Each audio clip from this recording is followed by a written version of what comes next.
Hi, this is Brendan Davis from Bedrock Games and the Bedrock blog, and I'm here with Adam Balderstone, and we're going to be talking about Vengeance of a Snowgirl. This is a 1971 movie directed by Lo Wei, who is perhaps most famous for his films with Bruce Lee, but he directed a number of films for Shaw Brothers, and many films before that as well. But he made a lot of movies that were kind of heavily revolved around sets and very well done storytelling. It stars Li Qing and Yu Hua, and the IMDb breakdown of the movie is: a crippled woman seeks vengeance against the four men who killed her parents, which is very succinct. I think that's I can't disagree with it. But I feel like it really it doesn't capture the totality of the movie. I am curious, Adam, and this was both of our first time seeing it, but I'm very curious what your reaction to it was. Okay, so to give my reaction, I have to mention the fact, like I started watching it very late at night, only made it 45 minutes into the movie. I was really enjoying it, had to stop. And then I watched the next hour and 15 the next day. But at that 4-hour mark, and that's not that 45-minute mark, it really felt, I've been watching the movie, really enjoying it, and it felt like things were really coming to a head. Like, we were coming to the climax of the movie. So when I stopped it and looked at the time, I'm like, I'm only 45 minutes into this 2-hour movie. Where are they going to go with this? And it does go a lot of really interesting places for the rest of the movie. It's I kind of had the impression watching it first, like, okay, this is well done, but it's a pretty standard revenge, type movie kind of thing. But there was just a lot of interesting elements as it went on, where it kind of shifted the narrative in new directions. I really enjoyed it. Yeah, I had exactly the same. I watched it from beginning to end, but that's not entirely true. I watched like 5 minutes of it one night, and then I was like, I need more. I realized I was too agitated, and it was too. I could tell it was a good movie, so I didn't want to just you know what I mean. I didn't want to plow through it, so I waited till the next night. But I had the same reaction once I sat down to really watch it, where it was like, oh, where is this going to, we're 45 minutes in, where could we possibly go? And they did mention things where it's like, wait, are they really going to go do all those things that were, and it's like, and so it's like, oh, okay, I guess that's, but it has this quest story. Well, it's interesting because it really gives it a sense of scope by, it has this firm foundation, this whole beginning section where she's introduced and we meet all of the characters, and then after that's all established, we kind of get thrust into this grand journey where they have to get this heat resistant armor so that they can go into a volcano and get this pearl so that she can then go into this snow field where you freeze to death in moments unless you have this special pearl that'll heat you up, also that she can cure her legs by soaking them in this it's like a hot spring in the middle of the in the middle of the snowfield. So it's very fantastical, but at the same time it feels pretty firmly wuxia to me. It doesn't feel like it's, you know what I mean? It definitely was on that level, I think. But I thought also that people who don't maybe like wuxia or aren't inclined to watch wuxia movies, if they're perhaps fans of stuff like Lord of the Rings or something, that there might be, because there's it's not Mount Doom. I don't want to oversell what's going on here, but there is a Mount Doom-esque situation. So I feel like and just I don't know, it's funny, maybe it's because I saw it recently with my wife, but it's also got kind of a Wizard of Ozzy type feel to it, not in the sense of being a musical and hokey and all that stuff, but just the sense of them going on adventures. And I think the scene that really kind of make it feel that way to me is the scene where they steal the armor from the prince, and there's this whole exchange with the prince and his son, and I don't know, it just kind of had that kind of a vibe. And I don't know, which I think really comes down to exceptional use of sets. I feel like that's one of Lo Wei's strengths. That set was really nice. That's that whole scene with the prince was really well done. I really enjoyed that part. Well, and it's also so I was thinking about it last night. It's it's the sets themselves which have to be done in a certain way, but it's also knowing how to combine the sets to create an impression of this is the journey that they've been on. Do you know what I mean? Yeah. And then the scene in the beginning when we first meet, and I'm gonna screw up her name unless I look it up, so I'm gonna look it up just so I don't screw it up. But so Shenping Hong, who's played by Li Ching, who's marvelous in this movie. Like I think, like you can't not look at her in this movie. There's something about the way that her character is costumed and her performance, where it's just she's got like this real power on screen. But we're first introduced to her, and she's kind of, you know, she gets in, well, first she steals something, and then she gets invited to the place where she stole something from. And the set is like this elaborate manor house, but just the way that she's sort of stalking through the halls and gardens of the manor, you know, on her crutches, there's this sense of mystery around everything, and this sort of building tension. And it just, I don't know, I a lot of times when they show a manor house, it's very static. Do you know what I mean? It's like, oh, here's the courtyard, and the hero's walking through the courtyard. Here, you have a real sense of like there. It doesn't feel like a set at all. It feels like they're moving through, you know, a real location. And so I thought that was really brilliant. And then it's blended with these perspective shots that just, I don't know. I just really like the way that the film was put together in general. But yeah. So I don't know what did you think of the Lisa Chow Chow character, the antagonistic woman in the movie. She was good. I mean, she was basically a very stock character to an extent. We didn't get a lot of depth to her, but I thought it was a good character. You really did hate that character, which was job done. So. The venom. She got the venom.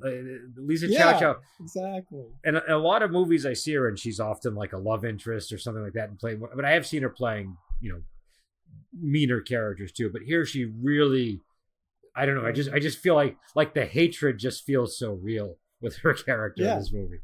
And I love like the way that her father indulges her, and so when like the man that she's, you know, that she's supposed to marry, when he goes to try to explain things to her, because the Shenping Hong character, she sows discord in the group by kind of flirting with him in front of Lisa Chow Chow's character. And so he has to go to her and try to explain. And she's just so feisty. And then she just draws her sword and starts attacking him. And then when he looks to the future father-in-law, played by Ku Feng, and the father's just like, what do you want me to do? She's, she knows how to stand up for herself. And it's just like the dynamic between those two is like, you could just see how it's just gonna spiral further and further out of control over the course of the movie.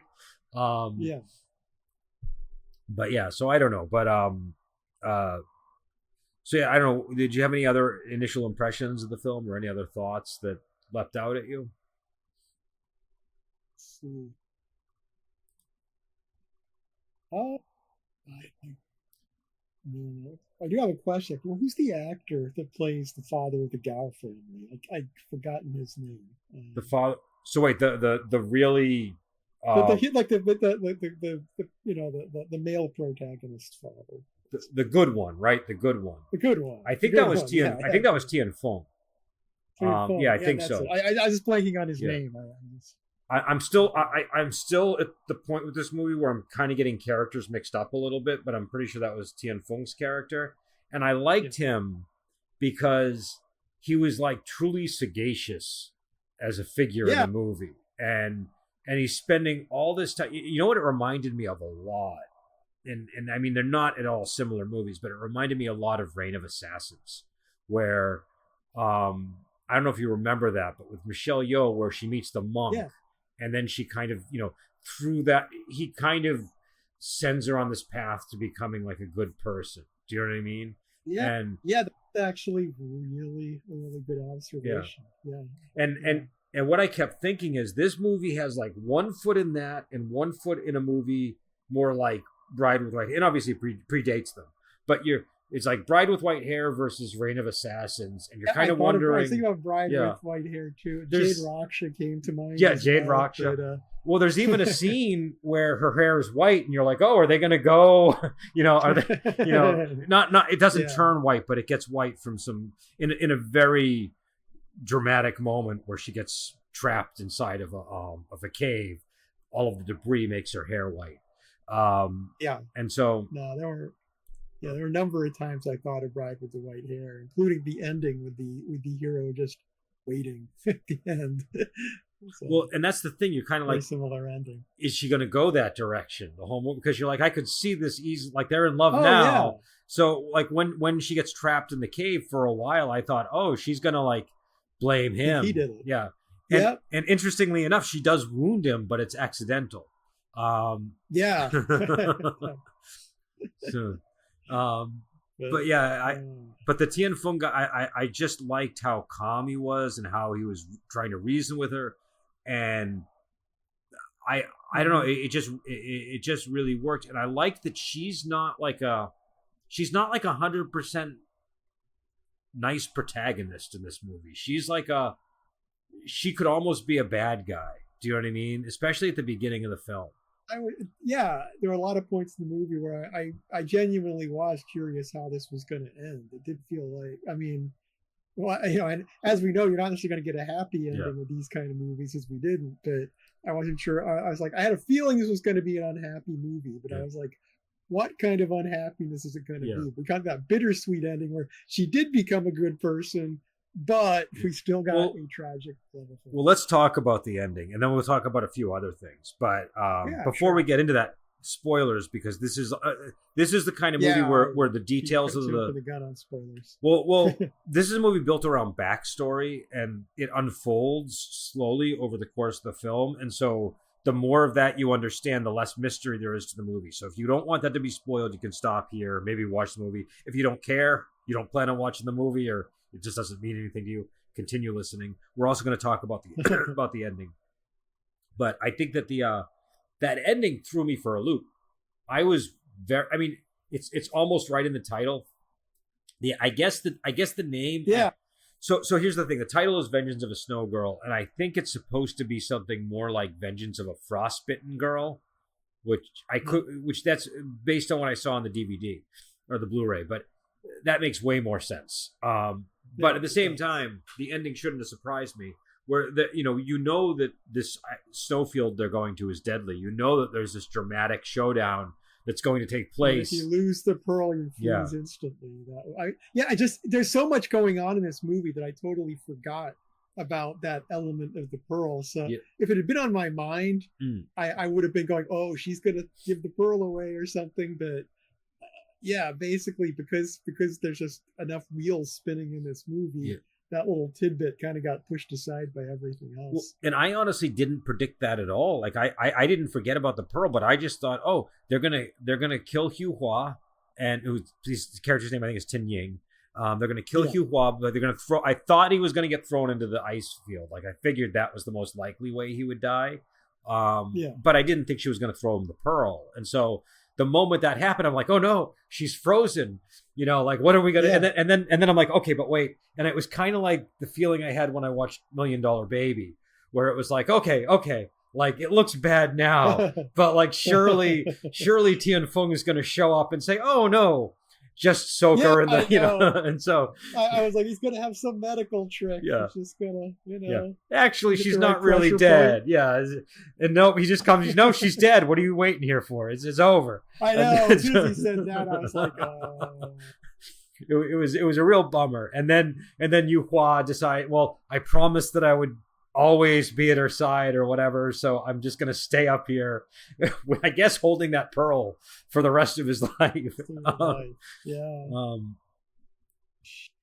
don't know what kind of existence he's gonna lead in that snowfield, but no, it's righteous, I guess. And it's funny too, because the movie really risks going a little bit off the rails with, okay, in order to cure her leg, she's got to go and she's got to soak her legs in this pool. But before she can do that, she gets to get this pearl, and because otherwise she'll freeze to death. But if she wants to get the pearl, you got to get this this armor that'll protect you when you go in the volcano. And it was very like, there's just a lot of like little fetch quests going on in this. It felt thing. very video gamey Yeah. to me, and then it further cracked me up because immediately the first place they go is the prince's palace. Yeah.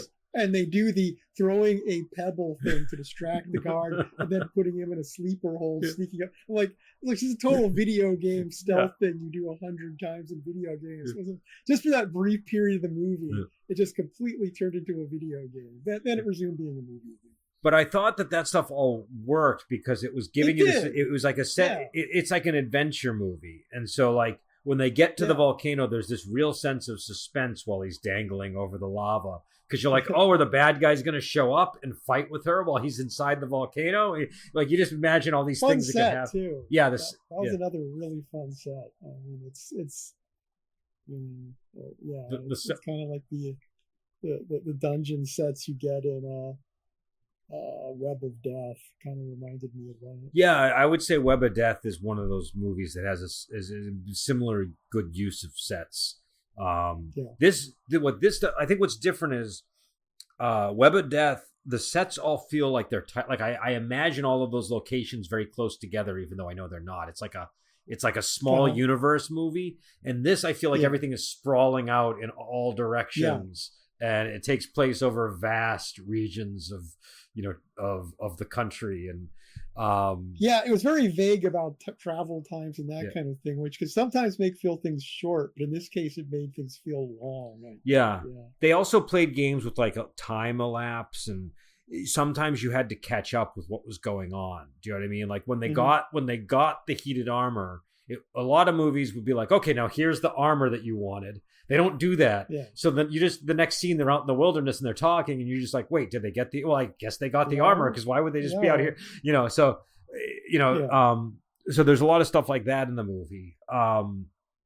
I really liked the macabre nature of her character at the beginning. She's almost like a Jason Voorhees type, really. Like she doesn't walk, she glides because her legs don't work, and she walks with crutches. So she walks with two crutches, but they're not like the kind that stick under your arm. That she holds them in the palm of her hands, and it creates a really creepy effect when she moves. And the way that they do lightness kung fu in this movie just enhances that, because she's doing that. She'll sometimes fly through the air, and sometimes she'll even kind of, through like really swift edits, kind of blink in and out as she leaps across. The prince's palace, she just kind of does that weird jump. And so it's like this like very high level lightness kung fu to compensate for her loss of mobility with her legs. So I thought that was interesting. I genuinely was unsure. I was obviously the beginning of the movie just assume she's the protagonist. Like, is she the villain? Are we going to find out she's the villain here and everything? That was it did, which is good. This kind of movie does act. If you're doing a redemption movie, it's good if people actually doubt the redemption for a while. So there's some drama to it. This achieved that, and how stubborn and obstinate she is about it. Like they help her, and she's like, "No, I'm still going to kill you," and and also the way that, like, when she goes to the manor and she's talking to the couple and she's sort of toying with them. Though I don't know, something about the way she's talking was just very.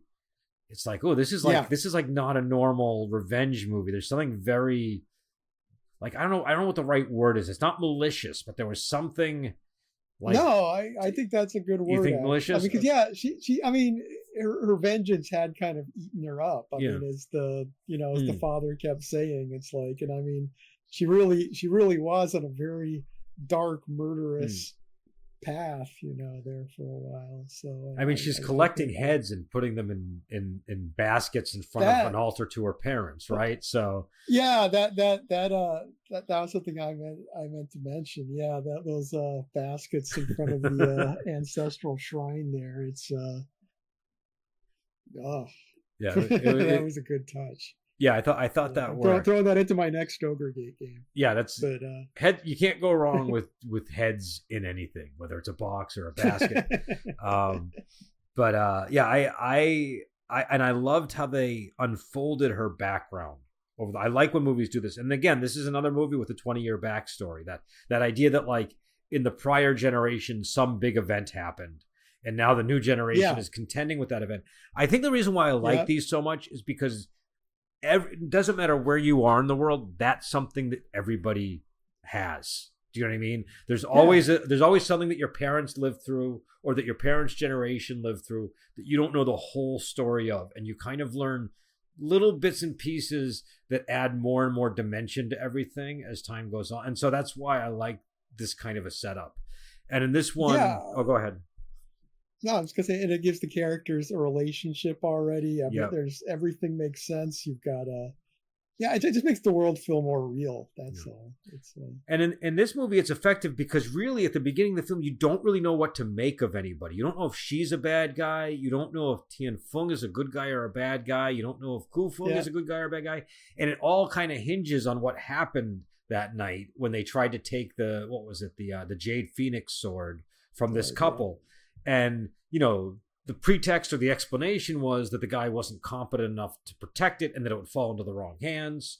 One wonders if, a group with Gu Feng's character as the leader was the right hands but it was just very interesting. And then like three of them basically really get aggressive and just like murder the couple. And Tian Feng is like more trying to reason with everybody and trying to prevent the catastrophe that unfolds from unfolding. And we learn that what led to her being handicapped and why she's like, why part of why she's so resentful to it, because it's not just about her parents. She also wants revenge for herself because she had to hide in these icy waters for hours while her parents were being murdered. And it basically gave her, like, it's not exactly clear what it was, but she basically lost use of her limbs and can't feel them as a result of that. And so she lived as an orphan, and I guess she was trained by two hermits. It sounds like she learned kung fu from two hermits. That was a nice little just random detail. I was wondering at that point, I was like, are the hermits going to show up at some point on their journey? Or nope. I like that they don't, because it gives. Me too. Yeah. It's one of those things. No, Sometimes when they just mention characters like that, you just get a sense of a bigger world that's going on in the background. Exactly. And I wondered about it, but I was kind of, like I said, I was kind of hoping they wouldn't, because I just like movies that trail off a little. To go with a classic example, when you watch the original Star Wars, the Clone Wars, you don't know what it is. Well, something about Lo Wei is he's really good with story, and I think that he makes that's an example of, in another movie they might have showed the hermit because they felt like they had to for some reason, because it's part of her background and they need to show that or whatever. And it was restrained. He's good at he's a restrained director in a lot of ways. And just to give you an example of some of the movies that he's made, this I think was his last film at Shaw Brothers. But before that, he made The Shadow Whip, The Golden Sword, Raw Courage, Dragon Swamp, which we covered. I've seen all three of those. Yep. Yeah. And so Death Valley, and after that he made Fist of Fury with Bruce Lee and all these movies with Jimmy Wang Yu. Like A Man Called Tiger and stuff like that. So I actually just reviewed one recently called The Tattooed Dragon, which was a lot of fun. But what I think kind of leaps out in all of these movies is he's an effective storyteller. And I don't think at any point in this movie I was ever confused, even though this is actually a very rich plot, right? That's a good point. Yeah. I'm with you. It for all the strands going on, it is not confusing at all. Yeah, because there's first off, you have the classic problem. Well, there's like these four sworn brothers, and it's immediately that's always hard to keep track of. Do you know what I mean? In a movie, they're drawn starkly, and their families, and their families, but they're drawn starkly enough that you remember everybody, and then everything is woven together around one central thing that happened. Like you were saying, their stories are all tied to that backstory. So But I don't know. I'm trying to think of anything else. There was just, I don't know. You know what I also liked about the film? The very silent movie-esque nature of a lot of the fight choreography. Well, she's doing a lot of these things, and you see these in like I remember in Come Drink With Me, there's a lot of these kind of movements with Cheng Pei Pei as well. but these things were like just the way that the female protagonist is like very dramatically moving during the fights. It's not. It's very hyper realistic. Do you know what I mean? Especially because she's got these two crutches and one of them has a sword in it, and so I found the movement on the screen riveting the whole way through. Like something about the way that like this is still early in wire work, and there's much more advanced examples of wire work down the road. And there's other wire work that happened before this, but I think this is maybe one of my favorite uses of wire work I've ever seen. Something about the way they just blended it with everything, and the way that they applied it to her character was just, I thought, just really made the movie work. I did enjoy the wire work in this. It added, like as you say, it added a weird eeriness to her in the early part of the movie. And the guy who did the action directing in this, he also did the action directing in another movie that I like the wire work of, which is Finger of Doom. And that also had a similar kind of horizontal movement in it that I don't know, I just really liked that horizontal. I gotta watch Finger of Doom. That's a priority. Yeah. Oh yeah, I'm sorry. Duel for Gold is what I Duel for Gold. Duel for Gold. He did both. And Finger of Doom also has excellent fight choreography. But the wire work that I was thinking of is the Duel for Gold film. But Finger of Doom is similar in that the lead character in that it's two women, and one of the women is played by Ivy Ling Po, and she's also kind of this dark figure, even though she's the protagonist of the movie. Do you know what I mean? She's presented almost like a vampire. So I've seen a little bit of it, so yeah, I agree with that. But this guy, he also did Intimate Confessions of it. Again, I'm talking about the action director, not the director. Intimate Confessions of a Chinese Courtesan, The Black Tavern, which is maybe one of the best movies I've ever seen. He did The Tattooed Dragon. Go ahead. I love The Black Tavern. Yeah, that is so good. That has some of the most ferocious fight choreography and physical performances to back it up that I've ever seen. Yeah. That's like it's just like a 5 out of 5. It was an unbelievable movie. This guy also did The Flying Guillotine, and he did the action choreography in The Shadow Whip. I mean, he's done a lot of really, in some of these movies he was working with another person. Like I think in Black Tavern it was him and another guy, and you know what I mean? But he's got, his name is attached to a lot of really good fight choreography.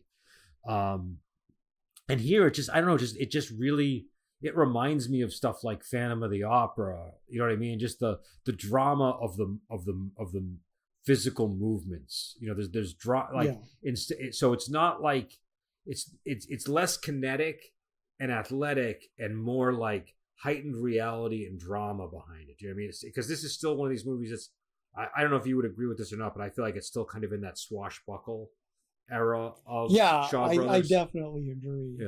I could feel that being a 1971 movie, definitely. But those dramatic moves just give it a little bit more flavor. Yeah. You know what I mean? Like it's a style, it adds a stylistic component when they do it that way. Do you know what I mean? Exactly. Yeah. But when it's making not achieving in like really sophisticated fight choreography, it's making up for with style. I would agree with that. And just the way they have her, like she glides, she's on a roller or something. I don't know what they got her on, but she's like rolling, she's gliding, and she's moving. Yeah, and it the rolling thing is weird too. Like you never see her legs in those parts where she's kind of just rolling along. You're like, what? Well, what I like about that is she's kind of like a ghost. She's kind of hovering like a ghost. And yeah, exactly. And so and it's interesting that the moment when she's redeemed is when she regains use of her legs and she's no longer floating like a ghost. Do you know what I mean? So it's kind of a that's interesting. That point. And that's the other thing. This is like obviously there's a lot of movies like this where the hero has some kind of is missing a limb or whatever, and so it's just like if you like movies like One Armed Swordsman and The Crippled Avengers, it's just kind of like it's a cool take on that kind of character as well. And I don't know, I really, the visual, the crutches are, I think, what really make, like like in these movies, the costuming and like they thought of, I mean, I don't know, maybe it took them 5 minutes and it just worked. You know what I mean? Kind of like like when Black Sabbath wrote Paranoid, it's like 2 minutes to write. It was, number one hit. But the pairing of those two green crutches and her costume with the red and the white, it just was like, it just really brought the whole character together. It really did. Yeah. Yeah. It's like what's his name's Rug in the Big Lebowski, right? Yeah. but the dude. But yeah, so I don't know this. I mean, I'm actually writing a review of this movie, and so I won't give too much away about what I'm going to say in my review. But I definitely think people should this one's like, number one, it's not an easy movie to find. This is one I've been trying to track down for years. Like, they put it out on DVD some years ago, and it was like very difficult to find. And I think this is the first time it's ever been on Blu-ray. So it's definitely worth getting, because I don't know. Again, the history has been these movies come out, and a movie like this will often be out for a while and then not available anymore, and then you won't ever be able to see it. So it's also come out in a box set. It's in 2 box sets, actually. Do you know what the box sets? Hang on, let me find it. If you can, there's space here. I know I had it in the tab, and now I'm not. Yeah, I do remember seeing it somewhere, because I remember when I got it, I was debating whether to get it. There was a box set it was in, or if I was just going to get it on its own. Yeah, because I ordered it from Australia, but now there's this other box set with 3 movies by the director, and I don't have the other 2, so I might have end up with 2 copies of this movie and have to give one of them away. Man. Well, they're oh well, it's yeah, I don't know. Find it later. But yeah, so it's definitely worth checking out. I think this was who put this one out? Was it like Asian Imprint? Imprint was the Australian one that I got, came from Imprint. Yeah. Let me just look it up real quick. I don't know if we have the same set or not. I got on mine. It was Imprint Asia. Asia. So yeah, I mean, it's worth picking up, and again, Lo Wei is one of these directors. It's funny, whenever you read about Lo Wei, he's always one of these guys that kind of gets like a little bit of shade thrown at him when people write reviews of his movies. I think because of his involvement with Bruce Lee, and sometimes people see Bruce Lee as the stronger side of the equation in those 2 films. Yeah. But I mean, his movies are reliably entertaining. I listed off a few, and those were all, I mean, again, we covered Dragon Swamp not long ago, and you can go check out our review of it and see, how we felt about it yourself. But I mean, his movies are just, very, very, very well done in terms of the storytelling and just kind of pulling you in. So yeah. So I don't know, is there anything you want to add before we head out? No, that's really all I got to say. I highly recommend this movie. It's a good one. All right. So with that, I guess we'll head out, and we will talk to you later.